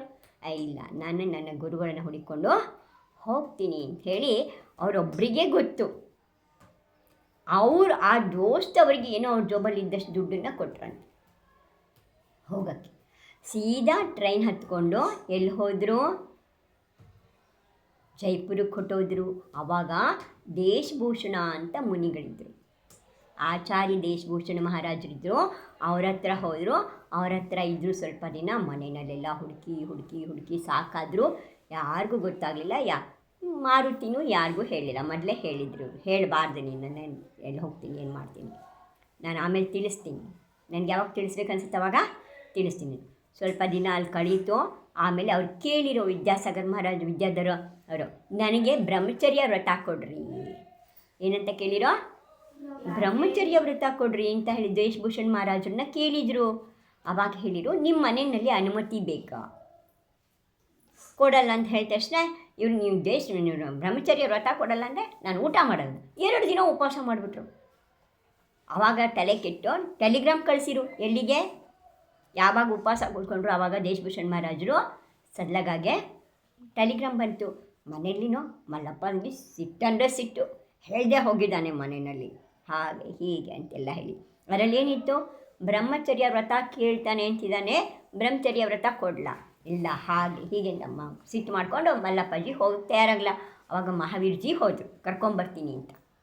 ತಮ್ಮನ್ನ ವಾಪಸ್ ಕರ್ಕೊಂಬರ್ತೀನಿ ಅಂತ ಹೋದರು. ಆದರೆ ಅಲ್ಲೇನಾಯಿತು? ಅವ್ರು ಹೇಳಿರೋ, ನೀನು ಏನು ಮಾಡಿದ್ರು ನಾವು ವಾಪಸ್ ಬರಲ್ಲ, ಮತ್ತು ಬರೋದು ತೋರಿಸಿರು. ಮೌನ ತೊಗೊಂಬಿಟ್ಟಿದ್ರು, ಉಪವಾಸ ಇದ್ದರು. ಅಲ್ಲಿ ಹೋಗಿ ನೋಡಿದರೆ ಏನಾಯಿತು? ಬರಲಿಲ್ಲ. ಆವಾಗ ಕೊನೆಗೆ ಮಹಾವೀರ್ ಬಯ್ಯಜ್ಜಿ ಇದ್ದವರು ಹೇಳಿರೋ, ಕೊಟ್ಬಿಡಿ ಅವನಿಗೆ ಬ್ರಹ್ಮಚರ್ಯನ ಅಂತ ಹೇಳಿ ವಾಪಸ್ ಬಂದ್ಬಿಟ್ರು. ಬರೋದು ತೋರಿಸಿದ್ರು. ನಾನು ಪ್ರಾಣ ಹೋದ್ರೂ ಮನೆಗೆ ವಾಪಸ್ ಬರಲ್ಲ. ಆವಾಗ ಬ್ರಹ್ಮಚರ್ಯ ಕೊಡಿ ಅಂತ ಹೇಳಿ ಬಂದುಬಿಟ್ರು. ಬ್ರಹ್ಮಚರ್ಯ ತೊಗೊಂಡ್ರು. ಬ್ರಹ್ಮಚರ್ಯ ತೊಗೊಂಡ್ಮೇಲೆ ಮಸ್ಕಾಭಿಷೇಕ ಆಗುತ್ತಲ್ಲ ಗೊಮ್ಮಟೇಶ್ ಬಾಹುಬಲಿಲಿ, ಶ್ರವಣಬೆಳಗೊಳದಲ್ಲಿ, ಅದು ಬಂತು. ಅದಕ್ಕೆ ಅವರು ವಾಪಸ್ ಕರ್ನಾಟಕಕ್ಕೆ ಬಂದರು ದೇಶಭೂಷಣ್ ಮಹಾರಾಜರು. ಸಂಘ ಸಮೇತ ಈ ಡೋಲಿ ಹೊಡ್ತಾರಲ್ಲ, ಮಹಾರಾಜಿಗೆ ಆರಾಮಿಲ್ಲ ಅಂದರೆ ಆ ಡೋಲಿ ಎಲ್ಲ ವಯಸ್ಸಾದವ್ರನ್ನೆಲ್ಲ ಹೊತ್ಕೊಂಡು ಅಲ್ಲಿಂದ ಇಲ್ಲಿಯವರು ವಿಹಾರ ಮಾಡಿಕೊಂಡು ಶ್ರವಣಬೆಳಗೊಳದಲ್ಲಿ ಮಸ್ಕಾಭಿಷೇಕ ಆಯಿತು. ಎಲ್ಲ ಆವಾಗ ಬಂದು ಎಲ್ಲರೂ ಹೋಗಿ ಕರೆದ್ರು, ಬರಲಿಲ್ಲ. ಅಲ್ಲಿ 7ನೇ ಪ್ರತಿಮೆನ ತೊಗೊಂಡ್ರು. ಮೊದಲು ಬರೀ ಬ್ರಹ್ಮಚರ್ಯ ತೊಗೊಂಡಿದ್ರು. ಆಮೇಲೆ ಏನು ಮಾಡಿದರು? ಪ್ರತಿಮೆಗಳೆಲ್ಲ ನಿಮ್ಮ ಇದರಲ್ಲಿ ಪಾಠದಲ್ಲಿ ಹೇಳಿದ್ದೆ, ಎಲ್ಲಿ ಶಿಬಿರದ ಪಾಠದಲ್ಲಿ 11 ಪ್ರತಿಮೆಗಳ ಬಗ್ಗೆ ಹೇಳಿದ್ದೆ. ಅದರಲ್ಲಿ 7ನೇ ಪ್ರತಿಮೆ ಬ್ರಹ್ಮಚರ್ಯ ಪ್ರತಿಮೆ. ಬ್ರಹ್ಮಚರ್ಯ ಪ್ರತಿಮೆ ತೊಗೊಂಡ್ಮೇಲೆ 3 ಲೋಕದಲ್ಲಿ ದೇವ, ದೇವಿ, ಮನುಷ್ಯ, ಪ್ರಾಣಿ, ಯಾವುದಿದ್ರು ಹೆಣ್ಣು, ಅದು ಚಿತ್ರದಲ್ಲಿರಲಿ ಯಾತ್ರದಲ್ಲಿರಲಿ ಎಲ್ಲರೂ ಅಕ್ಕ ತಂಗಿ ಮಕ್ಕಳ ಅಂತ ಅವ್ವ ಅಂತಲೇ ಅಂದ್ಕೋಬೇಕು, ಬೇರೆ ಏನೋ ಅನ್ನೋ ಹಾಗಿಲ್ಲ. ಆಮೇಲೆ ವಾಪಸ್ ಹೋಗಬೇಕಲ್ಲ ಅವರು, ಇಲ್ಲಿಗೆ ಬಂದು ಇದನ್ನು ಮುಗಿಸ್ಕೊಂಡು ಮಸ್ಕಾಭಿಷೇಕ ಮುಗಿಸ್ಕೊಂಡು ವಾಪಸ್ ಹೋಗ್ಬೇಕಾರೆ ಸದಲಗಾನು ಕೂಡ ಇತ್ತು ಹೋಗೋ ದಾರಿಲಿ. ಇವ್ರು ಯೋಚನೆ ಮಾಡ್ತಾರೆ, ಇನ್ನು ನಾನೇನೋ ಸದಲಗ ಹೋದರೆ ನನ್ನನ್ನು ವಾಪಸ್ ಬಿಡಲ್ಲ ಮನೇಲಿ ಅಂಥೇಳಿ ಕೇಳ್ತಾರೆ. ಅವ್ರಿಗೆ ಓದೋದು ಭಾಳ ಇರುತ್ತೆ. ಶ್ರವಣಬೆಳಗೊಳದಲ್ಲಿರ್ಬೇಕಾದ್ರೆ ರೂಮೆಲ್ಲ ಕಸ ಗುಡಿಸಿ ಸ್ವಚ್ಛ ಮಾಡಿ, ನೀವು ಹೆಂಗೆ ಮಾಡ್ತೀರಾ ಮಹಾರಾಜಿ ರೂಮನ್ನು ಹಂಗೆ ಸ್ವಚ್ಛ ಮಾಡ್ತಾರೆ. ಒಂದು ಸಣ್ಣ ಪಾಕೆಟ್ ಪುಸ್ತಕ ಸಿಕ್ತವ್ರಿಗೆ. ಆ ಪಾಕೆಟ್ ಪುಸ್ತಕದಲ್ಲಿ ಬರೆದಿತ್ತು, ಜ್ಞಾನಗಳು 5 ಇದೆ. ಎಷ್ಟು ಜ್ಞಾನ ಇದೆ? ನಮಗೆಲ್ಲ ಗೊತ್ತಿರೋದು ಜ್ಞಾನ ಅಂದರೆ ಒಂದೇ ಗೊತ್ತಿರೋದು. ಜ್ಞಾನ ಅಂದರೆ ನಾಲೆಡ್ಜ್, ಜ್ಞಾನ. ಓದ್ದವರು ಜ್ಞಾನಿಗಳು, ಓದ್ದಲೇ ಇದ್ದವರು ಜ್ಞಾನ ಇಲ್ಲ ಅಂತ ನಾವು ಅಂದ್ಕೊಂಡ್ವಿ ಅಲ್ವಾ. ಆದರೆ ಅದರಲ್ಲಿ ಏನು ಬರೆದಿತ್ತು? 5 ಜ್ಞಾನ ಇದೆ. ಮತಿ ಜ್ಞಾನ, ಶ್ರುತ ಜ್ಞಾನ, ಅವಧಿ ಜ್ಞಾನ, ಮನಪರ್ಯ ಜ್ಞಾನ, ಕೇವಲ ಜ್ಞಾನ. ಅದನ್ನು ನೋಡಿರು, ಅಯ್ಯೋ ಭಾಳ ಇದೆ. ಆವಾಗೆಲ್ಲ ಅವ್ರ ಜೊತೆ ದೇಶಭೂಷಣ್ ಮಹಾರಾಜ್ ಜೊತೆ ಇದ್ದವರೆಲ್ಲ ವಯಸ್ಸಾದ ಮಹಾರಾಜರು. ಅವ್ರಿಗೆ ಯಾರಿಗೂ ಅಷ್ಟೊಂದು ಅಭ್ಯಾಸ ಇರಲಿಲ್ಲ. ಅವರೆಲ್ಲ ವಯಸ್ಸಾದಮೇಲೆ ದೀಕ್ಷಾ ತೊಗೊಂಡಿದ್ರು. ಆಮೇಲೆ ಹೇಳಿದ್ರು, ನನಗೆ ಪಾಠ ಕಲಿಸಿ ದೇಶಭೂಷಣ್ ಮಹಾರಾಜರನ್ನ ವಿದ್ಯಾಧರ್ ಕಾಡ್ತಾಯಿದ್ರು. ಅವಾಗ ಹೇಳ್ತಾರೆ, ನಾನು ಅಭ್ಯಾಸ ಮಾಡಬೇಕು, ಏನು ಮಾಡಲಿ? ಹಿಂಗೆ ಅಭ್ಯಾಸ ಮಾಡಬೇಕಂದ್ರೆ ನೋಡು, ಜೈಪುರದ ಹತ್ರ ಜ್ಞಾನ ಸಾಗರ್ ಅಂತ ಮಹಾರಾಜ್ ಇದ್ದಾರೆ. ಅವ್ರ ಕಡೆ ಹೋದರೆ ಅವ್ರು ಭಾಳ ಜ್ಞಾನಿ ಇದ್ದಾರೆ, ಪಂಡಿತ್ ಇದ್ದಾರೆ ಅವ್ರು ನಿನಗೆ ಕಲಿಸ್ತಾರೆ. ಇವ್ರಿಗೆ ಅದೇ ಬೇಕಿತ್ತು. ಅಪ್ಪ ಅಮ್ಮಂಗೆ ಮತ್ತೆ ಸದ್ಲಾಗ ಹೋಗೋದಿರಲಿಲ್ಲ. 2 ದಿನ ಉಪವಾಸ ಮಾಡ್ಕೊಳಕ್ಕೆ 7ನೇ ಪ್ರತಿಮೆ ಇತ್ತು. ದೇವ್ರ ದರ್ಶನ ಇಲ್ದಲೇ ಊಟ ಮಾಡಲ್ಲ. ಟ್ರೈನ್ ಒಳಗಡೆ ಯಾವ ಶುದ್ಧಿ ಇರುತ್ತೆ? ಟ್ರೈನ್ ಒಳಗಡೆ ಯಾವ ಬಸ್ತಿಗೆ ಹೋಗೋಕ್ಕಾಗತ್ತೆ? ಪೂಜೆ ಇಲ್ಲ, ಶುದ್ಧಿ ಇಲ್ಲ, ಇಲ್ಲ. ಉಪವಾಸ ಅಲ್ಲಿಗೆ ಹೋಗ್ತಾರೆ. ಜೈಪುರಕ್ಕೆ ಹೋದರೆ ಜೈಪುರದಿಂದ ಮುಂದಕ್ಕೆ ಕಿಶನ್ಗಢಗೆ ಹೋಗ್ಬಿಟ್ಟಿರ್ತಾರೆ ಮಹಾರಾಜ, ಅಲ್ಲಿರಲ್ಲ. ಅವ್ರ ಹೆಸರು ಏನು ಮರ್ತ್ಬಿಟ್ಟೆ ನಾನು. ಅಲ್ಲೊಬ್ಬರು ಪಂಡಿತರಿದ್ದು, ಅವರು ಕಜೋಡಿ ಮಲ್ಜಿ ಅಂತ ಹೇಳಿ ಸೀಟು. ಅವ್ರ ಮನೆಗೆ ಹೋಗ್ತಾರೆ. ಅವ್ರು ಹೇಳ್ತಾರೆ ನಾ ಕರ್ಕೊಂಡು ಹೋಗ್ತಿದ್ದೆ. ಕಜೋಡಿ ಮಲ್ ಅವ್ರು ಏನು ಮಾಡ್ತಾರೆ, ವಿದ್ಯಾಸಾಗರ್ ಮಹಾರಾಜನ್ನ ಕರ್ಕೊಂಡು, ವಿದ್ಯಾಧರನ ಕರ್ಕೊಂಡು ಜ್ಞಾನಸಾಗರ್ ಮಹಾರಾಜ ಹತ್ರ ಹೋಗ್ತಾರೆ. ಅವ್ರ ಹತ್ರ ಹೋಗಿ ಎಲ್ಲ ಕೇಳ್ತಾರೆ. ನಂಗೆ ಭಾಳ ಅಭ್ಯಾಸ ಮಾಡಬೇಕಂತ ಆಸೆ ಇದೆ. ದೇಶಭೂಷಣ್ ಮಹಾರಾಜ್ ಹತ್ರ ನಾನು ಬ್ರಹ್ಮಚರ್ಯ ವ್ರತ ತೊಗೊಂಡಿದ್ದೀನಿ. ನನಗಿವಾಗ ನಿಮ್ಮ ಹತ್ರ ಮಹಾರಾಜಿ ಕಳಿಸ್ಕೊಟ್ಟಿದ್ದಾರೆ, ನನಗೆ ಅಭ್ಯಾಸ ಮಾಡಿಸ್ರಿ, ನಂಗೆ ಕಲಿಸ್ರಿ ಅಂತ ಕೇಳ್ಕೊತಾರೆ. ಅವಾಗ ನಿನ್ನ ಹೆಸರೇನು? ವಿದ್ಯಾಧರ. ವಿದ್ಯಾಧರ ಅಂತ ಹೆಸರು ಹೇಳಿದ ತಕ್ಷಣ ಹೇಳ್ತಾರೆ, ಓ ವಿದ್ಯಾಧರೆಲ್ಲ ಆಕಾಶದಲ್ಲಿ ಹೋಗೋರು, ನೀವು ವಿದ್ಯೆ ಕಲಿತು ಹೋಗ್ಬಿಟ್ಟು ಹಾರಿ ಅಂತಂದರೆ ನಾ ಏನು ಮಾಡಲಿ? ಅವಾಗ ಏನು ಮಾಡ್ತಾರೆ, ನೀವೆಲ್ಲ ಬರೀ ಒಂದಿನ ಏನಾರ ತ್ಯಾಗ ಮಾಡಿ ಅಂತಂದರೆ ಎಷ್ಟು ಯೋಚನೆ ಮಾಡ್ತೀರಾ? ಏನು ತ್ಯಾಗ ಮಾಡಬೇಕ್ರಿ ದೀದಿ, ಬ್ಯಾಡ್ರಿ ದೀದಿ ಅಂತೆಲ್ಲ ಹೇಳ್ತೀರ. ಅವ್ರೇನು ಮಾಡಿರೋ, ಆ ಜೀವನ ಬದುಕಿರೋವರೆಗೂ ನಾನು ವಾಹನ ತ್ಯಾಗ ಮಾಡ್ತೀನಿ ಅಂತ ಹಂಗೆ ಮಾತುಕೊಂಡ್ರು.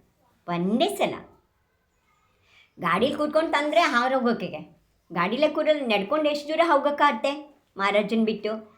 ನಂಗೆ ವಿದ್ಯಾ ಬೇಕು. ನಾನು ಏನಂತ, ನೀನು ಹಾರು ಹೋಗ್ಬಿಡ್ತೀಯ? ಇಲ್ಲ, ಇವತ್ತಿನಿಂದ ನನಗೆ ಜೀವನ ಇರೋವರೆಗೂ, ಬದುಕಿರೋವರೆಗೂ ವಾಹನ ತ್ಯಾಗ ಅಂತ. ಅವಾಗ ಅವರು ಇದನ್ನು ನೋಡಿ ಅವರು ಉಳಿಸ್ಕೊಂಡ್ರು, ಅಭ್ಯಾಸ ಮಾಡಿಸಿರು. ರಾತ್ರಿ 1 ಗಂಟೆ ಆದರೂ ಓದ್ತಾ ಇರೋರಂತೆ, ಕಜೋಡಿ ಮೇಲೆ ಹೋಗಿ ನೋಡೋರಂತೆ. ಹೋಗಿ ನೋಡು ವಿದ್ಯಾಧರ ಏನು ಮಾಡ್ತೀಯ ನೋಡು. ಆಮೇಲೆ ಒಂದು ಸಲ ಶ್ರೀ ಜ್ಞಾನಸಾಗರ್ ಮಹಾರಾಜನ್ನ ಹೊರಗಡೆ ಕಾಡಿ ಲಘುಶಂಕಾಗೆ ಕರ್ಕೊಂಡು ಹೋದಾಗ ಚೇಳು ಕಚ್ಚಿಬಿಡ್ತಂತೆ ಮಹಾರಾಜಿಗೆ, ವಿದ್ಯಾಧರ್ಗೆ ಬಯ್ಯಜ್ಜಿಯಾಗಿದ್ದಾಗ. ಚೇಳು ಕಚ್ಚಂದರೆ 2 ದಿನ ಉರಿಯುತ್ತಂಥದ್ದು. ಅದಕ್ಕೆ ಔಷಧಿನೇ ಮಾಡ್ಕೊಳ್ಳಿಲ್ವಂಥದಕ್ಕೆ. ಮತ್ತು ಬೆಳಗಾಗೆದ್ದು ಕೇಳಿರಂತೆ, ನೀ ಯಾಕೆ ಔಷಧಿ ಮಾಡ್ಕೊಳ್ಳಿಲ್ಲ? ಈ ದಾರಿನಲ್ಲಿ ಮುಂದೆ ಇನ್ನೆಷ್ಟೆಷ್ಟು ಕಷ್ಟ ಇದೆಯೋ ಅನುಭವಿಸೋಕ್ಕೆ, ನಾ ಇಷ್ಟಕ್ಕೆ ಹೆದರ್ಕೊಂಡ್ಬಿಟ್ರೆ ಭಾಳ ಕೆಟ್ಟು ಉರಿಯುತ್ತೆ. ಸುಟ್ಟು ಗಾಯ ಉರಿದಿದ್ದಕ್ಕಿಂತ ಹೆಚ್ಚು ಉರಿಯುತ್ತೆ ಮೈ ಚೇಳು ಕಚ್ಚಿರೆ. ಅಂಥ ನೋವನ್ನು ಔಷಧಿ ಇಲ್ದಲೇ ಗಪ್ಪ ಸಹನೆ ಮಾಡಿಕೊಂಡೆ. ಯಾರು? ವಿದ್ಯಾಧರ. ಅವರ ಇದನ್ನೆಲ್ಲ ನೋಡಿ 2 ವರ್ಷ ಜೊತೆಯಲ್ಲಿದ್ದರು. ಆಮೇಲೆ 1968ರಲ್ಲಿ ಜ್ಞಾನಸಾಗರ್ ಮಹಾರಾಜು ದೀಕ್ಷೆ ಏನಾಯ್ತಾ? ದೀಕ್ಷೆಗೂ ಕೂಡ ಮಹಾವೀರ್ ಬಯ್ಯಜಿ ಒಬ್ಬರೇ ಹೋಗಿದ್ರು, ಯಾರೂ ಹೋಗಲಿಲ್ಲ ಮನೆಯವರು. ದೀಕ್ಷೆ ಆಯಿತು, ಎಲ್ಲ ಆಯಿತು. ಆ ಯುವ 18-20 ವರ್ಷದ ಹುಡುಗ ಎಷ್ಟು ಚೆನ್ನಾಗಿರ್ತಾರೆ ಆ ಟೈಮಲ್ಲಿ ನೋಡೋಕ್ಕೆ. ಮೊದಲೇ ಕೆಂಪಗಿದ್ರು ಮಹಾರಾಜಿ. ಇದಿದ್ದು ಅವ್ರು ನೋಡಿ ಎಲ್ಲರಿಗೂ ಆಶ್ಚರ್ಯ.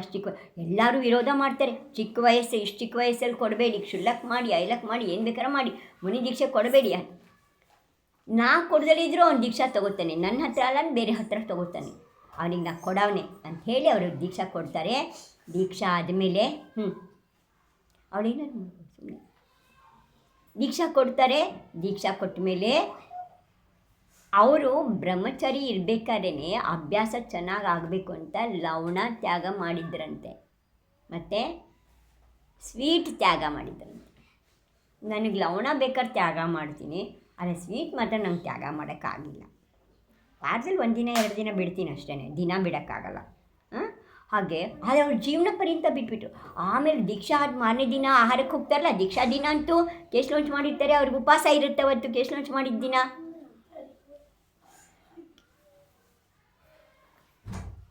ಮಾರನೇ ದಿನ ಆಹಾರಕ್ಕೆ ಹೋದರೆ ಯಾರು ಏನೇ ಮಾಡಿರೋ ಸ್ವೀಟನ್ನು ತಿಂದಿಲ್ಲ. ಅದಾದ 4 ವರ್ಷದಲ್ಲಿ ಏನಾಯಿತು, ಮಹಾರಾಜಿಗೆ ಮೋತಿ ಬಿಂದು ಅಂತ ಹೇಳ್ತಾರೆ. ಕಣ್ಣಲ್ಲಿ ಹೂ ಕೂತ್ಕೊಂಡಂಗೆ ಆಗುತ್ತೆ, ಅಲ್ಲಿ ಏನೋ ಬೆಳ್ಕೊಂಬಿಡುತ್ತೆ. ಅದು ಬೆಳ್ಕೊಂಡ್ಮೇಲೆ ಕಣ್ಣು ಕಾಣ್ದಂಗೆ ಆಗುತ್ತೆ. ಆವಾಗ ನನಗಿನ್ನೂ ಸಲ್ಲೇಖನ ಮಾಡ್ಕೋದಿದ್ದೆ ಅಂತ ಏನು ಮಾಡ್ತಾರೆ, ನೀನು ನನ್ನ ಪದವನ್ನು, ನಾನು ಆಚಾರ್ಯ ಇದ್ದೆ, ಆಚಾರ್ಯ ಪದ, ಮತ್ತು ಹೆಡ್ ಮಾಸ್ಟರ್ ಹೋದ್ರು ಇನ್ನೊಬ್ರು ಹೆಡ್ ಮಾಸ್ಟರ್ ಬರಬೇಕಲ್ಲ ಅಲ್ಲಿಗೆ, ಯಾಕೆ ನೀನು ಆಚಾರ್ಯನಾಗು ಅಂತ ಹೇಳ್ತಾರೆ. ಇಷ್ಟು ದೊಡ್ಡ ಪದ ನಾನು ನನ್ನ ಕೈಲಿ ತೊಗೊಳಕ್ಕಾಗಲ್ಲ ಅಂತ ಹೇಳ್ತಾರೆ. ಆದರೆ ಇವ್ರೇನು ಮಾಡ್ತಾರೆ, ಸ್ವಲ್ಪ ದಿನ ಸುಮ್ಮನೆ ಇದ್ದು ಆಮೇಲೆ ಹೇಳ್ತಾರೆ, ವಿದ್ಯಾಧರ ನೀ ಗುರುದಕ್ಷಿಣೆ ಕೊಟ್ಟೆ, ನೀವೆಲ್ಲ ಟ್ಯೂಷನಿಗೆ ಬರ್ತೀರಾ ಅಂತಂದರೆ ಆಯಿತಾ. ಆವಾಗ ಕರೀತಾರೆ, ಟ್ಯೂಷನ್ ತೊಗೊಂಡ್ಮೇಲೆ ಫೀಸ್ ಕೊಡಬೇಕಲ್ವಾ, ಇವಾಗ ಪಾಠ ಕಲ್ತಿದ್ದಾರಲ್ವ ಜ್ಞಾನಸಾಗರ್ ಮಹಾರಾಜ್ ಹತ್ರ, ಪಾಠ ಕಲ್ತ ಮೇಲೆ ಫೀಸ್ ಕೊಡಬೇಕಲ್ಲ, ಗುರುದಕ್ಷಿಣೆ ಅಂತ ಹೇಳ್ತಾರೆ. ಏನಂತ ಹೇಳ್ತಾರೆ? ಗುರುದಕ್ಷಿಣೆ ಕೊಟ್ಟಿದೆಯಾ? ಇಲ್ಲ, ನನ್ನ ಹತ್ರ ಏನಿದೆ ಮಹಾರಾಜಿ, ಏನು ಕೊಡಲಿ, ನಾನು ಎಲ್ಲ ಬಿಟ್ಟು ನಾನು ಸಾಧು ಆಗಿದ್ದೀನಿ, ಪಿಂಚಿ ಕಮಂಡಲ್ ನೀವು ಕೊಟ್ಟಿರೋದೇ ಪಿಂಚಿ ಕಮಂಡಲ್, ಅದನ್ನು ಬಿಟ್ಟು ನನ್ನ ಹತ್ರ ಏನಿಲ್ಲ, ನಾ ಏನು ಕೊಡಲಿ, ನಿನ್ನ ಹತ್ರ ಕೊಡೋ ಅಂಥದ್ದಿದೆ, ನಾ ಕೇಳ್ತೀನಿ, ಕೇಳಿ ಮಹಾರಾಜಿ. ಹಾಗೆ ಅವರನ್ನು ಸಿಗ ಹಾಕಿಸಿ ನನ್ನ ಗುರುಪದನ ನೀನು ತಗೋ ಅಂಥೇಳಿ ಅವರಿಗೆ ದೀಕ್ಷೆಯನ್ನು ಇದನ್ನು ಆಚಾರ್ಯ ಪದ ಕೊಡ್ತಾರೆ. 26ನೇ ವಯಸ್ಸಲ್ಲಿ ಆಚಾರ್ಯರಾಗ್ತಾರೆ ಅವರು. 22ನೇ ವಯಸ್ಸಲ್ಲಿ ದೀಕ್ಷೆ ಆಗುತ್ತೆ, 26ನೇ ವಯಸ್ಸಲ್ಲಿ ಆಚಾರ್ಯರಾಗ್ತಾರೆ. ಆಚಾರ್ಯರಾಗಿ ತಮ್ಮ ತಾವು ಎದ್ದು ಆ ಜಾಗದಲ್ಲಿ ಅವರನ್ನು ಕೂರಿಸಿ ಅವ್ರಿಗೆ ಆಚಾರ್ಯ ಪದ ದೀಕ್ಷೆ ಕೊಟ್ಟು ಅವರು ಅವ್ರ ಜಾಗದಲ್ಲಿ ಹೋಗಿ ಕೂತ್ಕೋತಾರೆ. ವಿದ್ಯಾಸಾಗರಲ್ಲಿ ಕೂತ್ಕೋತಿದ್ರು ಆ ಜಾಗದಲ್ಲಿ. ವಿದ್ಯಾಧರರಿಗೆ ವಿದ್ಯಾಸಾಗರ ಅಂತ ಹೆಸರು ಕೊಡ್ತಾರೆ. ಆಮೇಲೆ ಏನಂತ ಕೇಳ್ತಾರೆ, ನನ್ನ ಸಮಯ ಆಗಿದೆ, ನನ್ನ ಕಣ್ಣು ಕೂಡ ತೊಂದರೆ ಕೊಡ್ತಾ ಇದೆ, ಏನು ಮಾಡಬೇಕು ನೀವು, ನನಗೆ ಸಲ್ಲೇಖನ ಮಾಡಿಸ್ಬೇಕು, ನನ್ನ ಸಮಾಧಿ ಮರಣ ಮಾಡಿಸ್ಬೇಕು ಅಂತ ವಿದ್ಯಾಸಾಗರ್ ಮಹಾರಾಜಿಗೆ ನಮೋಸ್ತು ಮಾಡಿ ಕೇಳ್ತಾರೆ. ಆಚಾರ್ಯರು ಮಾಡಿದರು, ಶಿಷ್ಯನ ಆಚಾರ್ಯರನ್ನು ಮಾಡಿದರು. ಆಚಾರ್ಯ ಅಂತಂದಮೇಲೆ ಅವ್ರಿಗೆ ನಮಸ್ಕಾರ ಮಾಡಬೇಕಲ್ಲ, ಕೆಳಗೆ ಕೂತ್ಕೊಂಡು ವಿದ್ಯಾಸಾಗರಿಗೆ ನಮಸ್ಕಾರ ಮಾಡ್ತಾರೆ. ನಮೋಸ್ತು ಆಚಾರ್ಯಶ್ರೀ, ನನ್ನ ಸಮಾಧಿ ಮರಣವನ್ನು ಮಾಡಿಸಿ ಹೇಳ್ತಾರೆ. ಅಷ್ಟು ಸೇವಾ ಮಾಡಿದ್ರಂತೆ, ಕೋಟ್ಯಾಧಿಪತಿ ಮಗಾನೂ ಕೂಡ ಅಷ್ಟು ಸೇವೆ ಮಾಡೋದಿಲ್ಲ ಅಂತ, ಅಷ್ಟು ಸೇವೆ ಜ್ಞಾನಸಾಗರ್ ಮಹಾರಾಜು ಸೇವೆ ಮಾಡಿದ್ರಂತೆ ವಿದ್ಯಾಸಾಗರ್ ಮಹಾರಾಜ್. ಆ ನಂತರ ಒಂದು ಆಚಾರ್ಯ ವಿದ್ಯಾಸಾಗರ ಜ್ಞಾನಸಾಗರ್ ಮಹಾರಾಜ್ ಸಮಾಧಿ ಆದಮೇಲೆ ಅವ್ರು ಈ ಕಡೆ ದಕ್ಷಿಣಕ್ಕೆ, ಆ ಕಡೆಯಿಂದ ಅಜ್ಮೇರಿಂದ ದಕ್ಷಿಣಕ್ಕೆ ಹೊರಟರು. ದಕ್ಷಿಣಕ್ಕೆ ಬಂದು ಈ ಕಡೆ ಬಂದ ಕುಂಡಲ್ಪುರ ಅಂತಾರಲ್ಲ, ಬಡೆ ಬಾಬಾ ಅಂಥೇಳಿ ಅಲ್ಲಿಗೆ ಬಂದಾಗ ಒಂದು 7-8 ವರ್ಷದ ಹುಡುಗ ನೀರನ್ನು ಶೋಧಿಸ್ತಾ ಇದ್ದಂತೆ. ಒಂದು ಪರಾತ್ ಇಟ್ಕೊಂಡಿಂತೆ, ಅದರೊಳಗಿದ್ದನ್ನು ಇಟ್ಕೊಂಡಿಂತೆ, ನೀರು ಶೋಧಿಸೋ ಬಟ್ಟೆ, ಜೀವಾಣಿ ಬಟ್ಟೆ ಎಲ್ಲ ನೋಡಿ ಇಲ್ಲಿ ಧರ್ಮ ಇದೆ ಅಂಥೇಳಿ ಆವಾಗ ಬುಂದೇಲ್ಖಂಡದಲ್ಲಿ ಮಧ್ಯಪ್ರದೇಶದಲ್ಲೇ ಉಳ್ಕೊಂಡ್ಬಿಟ್ರು. ಆಮೇಲೆ ಬಹಳ ದೂರ ಬರಲಿಲ್ಲ ಅವರು, ಒಂದು 4-5 ಸ್ಟೇಟಿಗೆ ಹೋಗಿದ್ದಾರೆ, ಅದು ಸ್ವಲ್ಪ ಜಾಗ ಅಷ್ಟೇ, ಮತ್ತು ವಾಪಸ್ ಬುಂದೇಲ್ಖಂಡನೇ, ಅಲ್ಲಿ ಬರಲೇ ಇಲ್ಲ. ಹಾಗೆ ಅವರಿದ್ದಾದರು. ಆಮೇಲೆ ಅವರು ಮೂಕಮಾಟಿ ಅನ್ನುವಂತಹ ದೊಡ್ಡ ಗ್ರಂಥವನ್ನು,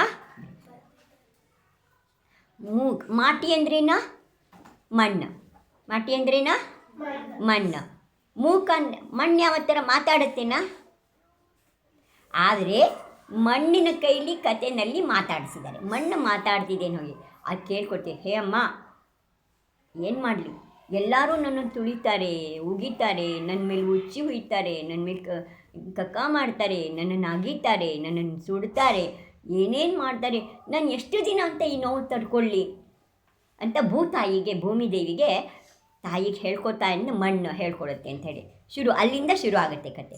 ತುಂಬ ಇದು ಅದ್ರ ಮೇಲೆ 130 ಏನೋ ಎಷ್ಟು ಇದು PhD ಆಗಿದೆ, PhD ಮಾಡಿದ್ದಾರೆ ಮೂಕಮಾಟಿ ಮೇಲೆ.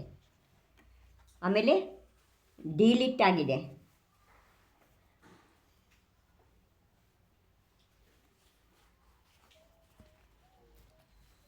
ಆಮೇಲೆ ಅದನ್ನು ಅವ್ರು ಬರೆದಿರೋವಂಥ ಪುಸ್ತಕಗಳನ್ನು ಭಾವನಾ ಶತಕ ಅಂತ ನಾನು ನೋಡಿದ್ದೆ. ಅಲ್ಲಿ ಸಾಗರ ಅಂತ ಇದೆ, ಅಲ್ಲಿ ಒಂದು ಯೂನಿವರ್ಸಿಟಿ ಇದೆ. ಆ ಯೂನಿವರ್ಸಿಟಿನಲ್ಲಿ ಸಂಸ್ಕೃತ ಪಾಠಕ್ಕೆ ಅವ್ರದ್ದೇ ಪುಸ್ತಕಗಳಿದೆ. ವಿದ್ಯಾಸಾಗರ್ ಮಹಾರಾಜು ಬರೆದಿರೋ ಪುಸ್ತಕಗಳು ಎಮ್ ಎ ಕ್ಲಾಸಿಗೆ ಪಾಠ ಇದೆ ಅವರಿಗೆ. ಮೂಕಮಾಟಿನೂ ಅವ್ರಿಗೆ ಹಿಂದಿ ಕಲಿಯಿರ್ತಾರಲ್ಲ, ಹಿಂದಿ ಕಲಿಯೋರಿಗೆ, ಹಿಂದಿ ಬಿ ಎ ಮಾಡೋರಿಗೆ ಮೂಕಮಾಟಿ ಕಲೀಲೇಬೇಕು. ಮೂಕಮಾಟಿ ಗ್ರಂಥ ಅವ್ರಿಗೆ ಅಂಥ ಶ್ರೇಷ್ಠ ಗ್ರಂಥವನ್ನು ಬರೆದ್ರು. ಭಾಳಷ್ಟು ಮಾಡಿದ್ರು, ಗೋಶಾಲೆ ಮಾಡಿದರು, ಪ್ರತಿಭಾಸ್ಥಳಿ ಮಾಡಿದರು, ಹೆಣ್ಣುಮಕ್ಕಳಿಗೆಲ್ಲ ಚಲೋ ಕಲಿಸ್ಬೇಕು ಅಂತ ಹೇಳಿ. ಆಮೇಲೆ ಹಾಸ್ಪಿಟಲ್ಗಳು ಮಾಡಿದರು. 102 ಗೋಶಾಲೆ ನಡೀತಾ ಇದೆ ಅಂತ ಅವ್ರ ಹೆಸರಲ್ಲಿ. ಎಷ್ಟು? ಒಂದು ಗೋಶಾಲೆ ಮಾಡೋದೇ ಕಷ್ಟ. ಎಷ್ಟು ಗೋಶಾಲೆ ನಡೀತಿದೆ? 102. ಭಾಳ ಭಾಳ ಸಾಧನೆ ಮಾಡಿದರು. ಏನೇ ಕಷ್ಟ ಆದ್ರೂ ಅವರು ಯಾರ ಕೈಲೂ ಹೇಳ್ಕೊತಾ ಇರಲಿಲ್ಲ, ಯಾರಿಗೂ ಇದು ಮಾಡ್ತಿಲ್ಲ. ಹಾಗೆ ಮಾಡಿ ಕೊನೆಗೂ ಅಷ್ಟೇ ಅವರಷ್ಟೆಲ್ಲ ತ್ಯಾಗ ಮಾಡಿದ್ರಲ್ಲ, ಕೊನೆಗೆ ಅವರಿಗೆ ಲಿವರ್ ಪ್ರಾಬ್ಲಮ್ ಆಯಿತು. ಲಿವರ್ ಪ್ರಾಬ್ಲಮ್ಗೆ ಹಾಲು ತೊಗೋಬೇಕು, ಬೆಲ್ಲ ಬೇಕು. ಹಾಲು ಬೆಲ್ಲ ಸ್ವೀಟ್ ಎರಡಿಲ್ದಲೇ ಇದ್ದರೆ ಲಿವರ್ ಪ್ರಾಬ್ಲಮ್ ಕಡಿಮೆ ಮಾಡಿ ಕಾಮ್ಲಿ ಅಂತಾರಲ್ಲ, ಹಳದಿ ಕಣ್ಣು, ಅದು ಆ ರೋಗ ಆಯ್ತು ಅವ್ರಿಗೆ. ಕೊನೆಗೆ ಹೋಗಿದ್ದೆ ನಾನು ಕರ್ಕೊಂಡು ಮಹಾರಾಜಿಗೆ ಇದಕ್ಕೆ 10 ದಿನ ಮುಂಚೆ ನಾವು ಹೋಗಿ ಬಂದಿದ್ವಿ. 18ನೇ ತಾರೀಕು ಹೋದ್ರು, ನಾವು 8ನೇ ತಾರೀಕು ಅಲ್ಲಿದ್ವಿ. ಹೋಗಿ ಎಲ್ಲರೂ ದರ್ಶನ ಮಾಡಿ ಅವ್ರು ಬಂದರೆ ಕಣ್ಣೊಳಗಡೆ ಇವಳದ್ದು ಶರ್ಟ್ ಎಷ್ಟಿದೆಯಲ್ಲ ಹಳದಿ ಬೆಳ್ಳಗಿದೆಯಲ್ಲ, ನಮ್ಮದು ಕಣ್ಣೊಳಗಡೆ ಬಿಳಿ ಇದೆಯಲ್ಲ, ಅದು ಅಷ್ಟು ಹಳದಿ ಕಾಣಿಸ್ತೈತೆ. ಅಷ್ಟಿದಾಗಿ ಕೈಯೆಲ್ಲ ಹಿಂಗೆ ಆಶೀರ್ವಾದ ಮಾಡಿ ಕೈ ಪೂರ ಹಳದಿ ಆಗಿತ್ತು. ಕಣ್ಣಂತೂ ನೋಡಿ ಮಹಾರಾಜಿ ಬಿಟ್ಟು ಹೊಂಟಿದ್ದಾರೆ ನಮ್ಮನ್ನು ಅಂತ ಅನ್ನಿಸ್ಬಿಡ್ತು ನನಗೆ. ಅದೇ ಹೇಳೋಂಗಿಲ್ಲ, ಎಲ್ಲರೂ ಮುಂದೆ ಹಿಡ್ಕೊಂಡು ಬಡಿತಾರೆ ಮೇಲೆ ಆಚಾರ್ಸಿಗೆ ಬೇಲಿ ಕಟ್ಟಿ ಹೇಳ್ತೀಯ ಅಂತೇಳಿ ಸುಮ್ಮನಾದೆ. ಆದರೆ ಅದಾಗಿ 10 ದಿನಕ್ಕೆ ಅವರು ಸಮಾಧಿ ಆಯಿತು. ಹೇಳಲಿಲ್ಲ, ಯಾರ ಕೈಲೂ ಸೇವೆ ಮಾಡಿಸ್ಕೊಳ್ಳಿಲ್ಲ. ಶಿಷ್ಯರೆಲ್ಲ ಬರೋಕ್ಕೆ ಹೊರಟಿದ್ರು, ಎಲ್ಲರನ್ನೂ ಅಲ್ಲೇ ಇರೋದು, ಯಾರೂ ಬರಬೇಡಿ ಅಂದ್ಬಿಟ್ರು. ಯಾಕೆ? ಎಲ್ಲ ಶಿಷ್ಯರು ಬಂದು ಅಳ್ತಾ ಕೂತ್ಕೋತಾರೆ. ಸಮಾಧಿ ಅಂದ್ರೇನು? ಧ್ಯಾನ ಮಾಡ್ತಾ ಮಾಡ್ತಾ ನಮೋಂಕಾರ ಹೇಳ್ತಾ ಧರ್ಮ ಕೇಳ್ತಾ ಶರೀರನ ಬಿಡೋದು, ಮರಣವನ್ನು ಸ್ವೀಕಾರ ಮಾಡೋದು. ಮೃತ್ಯು ಮಹೋತ್ಸವ ಅಂತ ಹೇಳ್ತೀವಿ. ಜೈನರಲ್ಲಿ ಮಾತ್ರ ಇದೆ ಇದು, ಎಲ್ಲ ಕಡೆ ಇಲ್ಲ. ಆವಾಗ ಏನು ಮಾಡ್ತಾರೆ, ಯಾವಾಗ ಅಸಾಧ್ಯವಾದ ರೋಗ ಬರುತ್ತೆ, ಇಲ್ಲ ಬೆಂಕಿ ಬಿದ್ದುಬಿಡುತ್ತೆ, ಇಲ್ಲ ಈ ಶತ್ರುಗಳು ಬಂದು ಇನ್ನು ಶತ್ರುಗಳ ಕೈಲಿ ನಾವು ಬದುಕಲ್ಲ, ಶತ್ರುಗಳು ಕೊಂದು ಬಿಡ್ತಾರೆ, ಅಂಥ ಸಮಯದಲ್ಲಿ ಸಮಾಧಿ ತೊಗೊತಾರೆ. ಇಲ್ಲಾಂದರೆ ಸುಮ್ಮನೆ ತೊಗೊಳ್ಳೋ ಹಂಗಿಲ್ಲ. ಯಾರು ಬೇಕಂದ್ರೆ ಅವರೆಲ್ಲ ಸಮಾಧಿ ಮಾಡ್ಕೊಳಕ್ಕಾಗಲ್ಲ, ವಯಸ್ಸಾಗಿರ್ಬೇಕು, ಇಲ್ಲ ಇನ್ನು ವಾಸಿನೇ ಆಗಲ್ಲ ಅನ್ನುವಂಥ ರೋಗ ಬಂದಿರಬೇಕು. ಕ್ಯಾನ್ಸರು ಇನ್ನೊಂದು ವಾರ ಇರ್ತಾರೆ, ಇನ್ನೊಂದು 10 ದಿನ ಇರ್ತಾರೆ ಅಂತೆಲ್ಲ ಹೇಳ್ಬಿಡ್ತಾರಲ್ಲ, ಆವಾಗ ಸಮಾಧಿ ತೊಗೊಳ್ಳೋದು. ಇಲ್ಲ ಶತ್ರುಗಳು ಬಂದು ಯುದ್ಧ ಮಾಡೋಕ್ಕೆ ಬಂದಿರ್ತಾರೆ. ಇವಾಗ ಆ ಸೈಡಲ್ಲೆಲ್ಲ ಎಲ್ಲ ಕಡೆ ಯುದ್ಧ ನಡೀತಿದೆ. ಅವ್ರು ದಿನ ಬೆಳಕಲ್ಲಿ ರಾತ್ರಿ ಮಲಿಕೋತಾರೋ ಇಲ್ವೋ ಗೊತ್ತಿಲ್ಲ ಅವರು, ಯಾಕೆಂದರೆ ಯಾವಾಗ ಬಾಂಬ್ ಬೀಳುತ್ತೋ ಅನ್ನೋ ಚಿಂತೆ ಅವರಿಗೆ. ಆ ಕಡೆ ನಾವಿಲ್ಲಿ ಸುಖವಾಗಿದ್ದೀವಿ, ಅವರೆಲ್ಲ ಅಲ್ಲಿ ರಕ್ಷಣೆ ಮಾಡ್ತಿದ್ದಾರೆ ಅಂತ ದಿನ ಅವ್ರ ಹೆಸರಲ್ಲಿ 9 ಜಪ ಮಾಡಿ ಎಲ್ಲರೂ. ಸೈನಿಕರುಗಳ ರಕ್ಷಣೆ ಆಗಲಿ, ಅವ್ರಿಗೆ ಶಕ್ತಿ ಬರಲಿ ಹೋರಾಡುವಂಥದ್ದು, ಅವ್ರು ಚಲೋ ಇರಲಿ ಅಂಥೇಳಿ ಜಪ ಮಾಡಬೇಕು ಸೈನಿಕರ ಹೆಸರಲ್ಲಿ. ಮಾಡ್ತೀರಿ?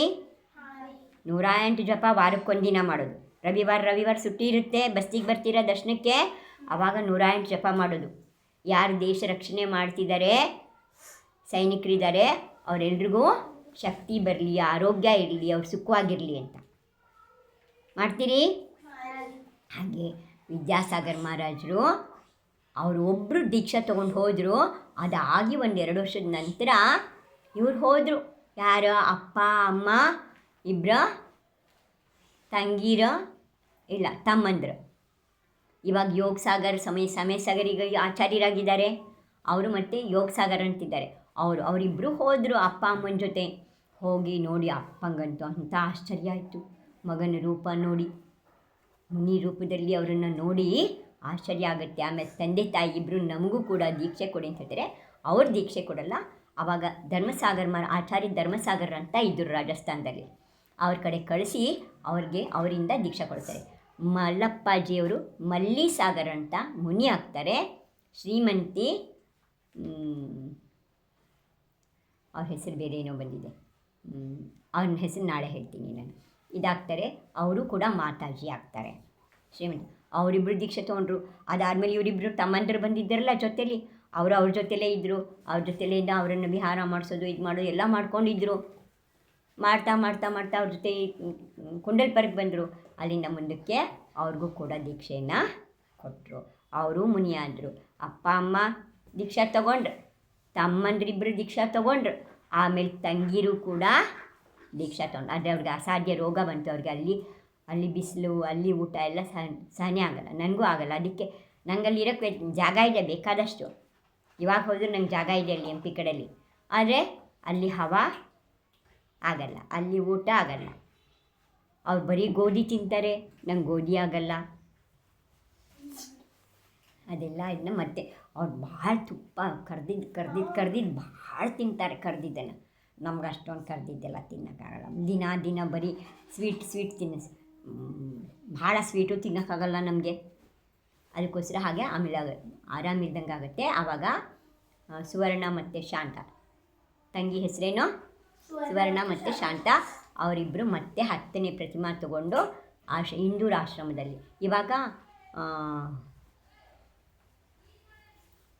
ಬೇರೆ ಕಡೆ ಇದ್ದಾರೆ, ಅಲ್ಲಿಲ್ಲ, ಇಂದೂರ ಆಶ್ರಮದಲ್ಲಿದ್ದರು, ಇವಾಗ ಬೇರೆ ಕಡೆ ಇದ್ದಾರೆ. ಅಲ್ಲಿ ಇದ್ಕೊಂಡು ಅವರು ಪಿಂಚಿ ಅಷ್ಟೇ ಇಲ್ಲ, ಇನ್ನೆಲ್ಲ ಮಾತಾಜಿ ಹೆಂಗಿರ್ತಾರ ಹಾಗೆ ಇದ್ದಾರೆ. ಹಾಗೆ ತ್ಯಾಗ ಮಾರ್ಗನೇ ಹಾಗಿದೆ. ನಾನು ಹೇಗಿದ್ದೀನಿ, ನಾನೇನು ಮಾಡ್ತೀನಿ, ಬ್ಯಾಡದ್ದೆಲ್ಲ ಮಾತಾಡ್ತೀನಿ, ಯಾರ ಮನೆಗಾರು ಹೋಗ್ತೀನಿ ನಾನು ಬೇಜಾರು ಅಂಥೇಳಿ, ಏನೋ ಕೂತ್ಕೋತೀನಿ, ಇಲ್ಲ ಒಂದು ಹೊತ್ತು ಊಟ ಮಾಡ್ತೀನಿ ಅಷ್ಟೇ. ಮತ್ತೇನು ಉಳೀತು, ಎಲ್ಲ ಹಾಗೇನೆ. ನಾನು ಮನೆ ಬಿಟ್ಟು ಬನ್ನಿ. ಹಾಂ ಒಂದೇ ಊಟ ಮಾಡ್ತಾರೆ ಅವರು ಒಂದೇ ಊಟ ಮಾಡ್ತಾರೆ.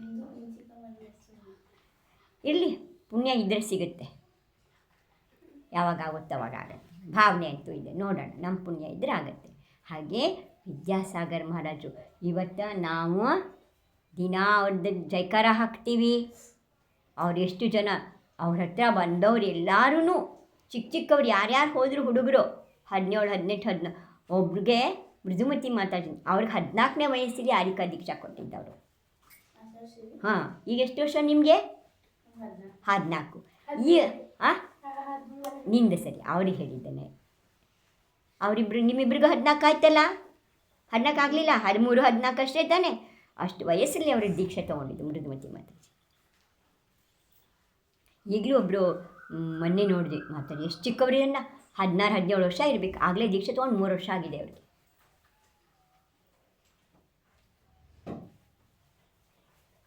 ಎಷ್ಟು ಚಿಕ್ಕವರು ಎಷ್ಟು ಚೆನ್ನಾಗಿದ್ದಾರೆ ಅಂದರೆ ಕೈ ತೊಳೆದು ಮುಟ್ಬೇಕು, ಅಷ್ಟು ಸುಂದರಿದ್ದಾರೆ. ಅರೆ ದೀಕ್ಷೆ ತೊಗೊಂಡು ಹೊಟ್ಟೋದು. ಮದ್ವೆ ಅಂತ ನಮ್ಮ ಮಕ್ಕಳೆಲ್ಲ ಲವ್ ಮಾಡಿ ಓಡೋಗ್ತಾರೆ. ಅವರು ದೀಕ್ಷಾ ತಗೊಂಡಿದ್ದಾರೆ. ಹೇಳಿ, ಭೋ ಪ್ರಭೋ ಮನವಚನ ಕಾಯದಿಂದ ಕೃತಾಕಾರಿತ ಅನುಮೋದನದಿಂದ ಸಂಭ್ರಮ ಸಮಾರಂಭ ಆರಂಭದಿಂದ ಕ್ರೋಧ ಮಾನ ಮಾಯ ಲೋಭದಿಂದ ಪ್ರಮಾದ ಇತ್ಯಾದಿ ವಿಭಾವಗಳಿಂದ ನನ್ನಿಂದ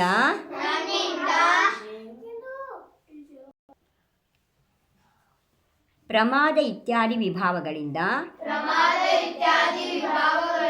ನನ್ನಿಂದ ನಿಜವಾದ ದೇವಶಾಸ್ತ್ರ ಗುರುಗಳ ಅವಿನಯವಾಗಿದ್ದರೆ ವ್ರತಗಳಲ್ಲಿ ಅತಿಕ್ರಮ ವ್ಯತಿಕ್ರಮ ಅತಿಚಾರ ಅನಾಚಾರ ದೋಷಗಳಾಗಿದ್ದರೆ ಏಕೇಂದ್ರಿಯದಿಂದ ಪಂಚೇಂದ್ರಿಯವರೆಗೆ ಸಂಜ್ಞಿ ಅಸಂಜ್ಞಿ ಜೀವಿಗಳ ಹಿಂಸೆ ಮಾಡುವ ಭಾವವಾಗಿದ್ದರೆ 18,000 ಶೀಲಗಳಲ್ಲಿ ದೋಷಗಳು ಆಗಿದ್ದರೆ ಆ ಎಲ್ಲ ದೋಷಗಳಿಗೆ ಪಶ್ಚಾತ್ತಾಪ ಪಡುತ್ತೇನೆ, ಕ್ಷಮೆ ಬೇಡುತ್ತೇನೆ. ಆ ಎಲ್ಲ ದೋಷಗಳು ಮಿಥ್ಯೆಯಾಗಲಿ, ಎಲ್ಲ ವ್ರತಗಳ ಛೇದೋಪಸ್ಥಾಪನೆಯಾಗಲಿ. ಅರಿಹಂತರು, ಸಿದ್ಧರು, ಆಚಾರ್ಯರು, ಉಪಾಧ್ಯಾಯರು, ಸರ್ವಸಾಧುಗಳ ಸಾಕ್ಷಿಯಾಗಿ ಸಮ್ಯಕ್ ಪೂರ್ವಕವಾಗಿ ಸುವ್ರತವು ದೃಢವ್ರತವು ಸಮಾರೋಪವಾಗಲಿ. ನಮೋಸ್ತು ನಮೋಸ್ತು ನಮೋಸ್ತು. Om